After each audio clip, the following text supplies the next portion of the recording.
Hey, what's going on everyone? This is Chase at Rocky Mountain. So check it out. I'm gonna give you 2 reasons why you need the Tusk titanium axle adjuster bolts. And no, those 2 reasons are not because they're lightweight and because they look cool.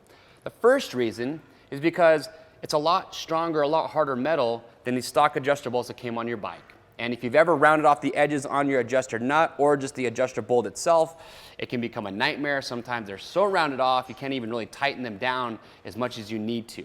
Reason number 2 is because these are much more corrosion resistant. And what I mean by that is they're not going to get seized up in your swing arm nearly as easy as your stock bolts will. And if you've ever seen that happen before, I've seen these bolts get snapped off inside swing arms before, which becomes a nightmare. You got to drill it out. It's a whole lot of work.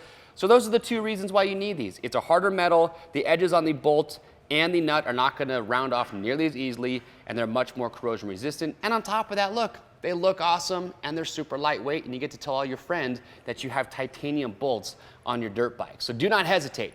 Pick yours up today. Click on the link or head to RockyMountainATVMC.com. And as always, get subscribed to the Rocky Mountain YouTube channel and hit that notification bell so that way you never miss out on cool products like this. I'm Chase, and we'll see you on the trails.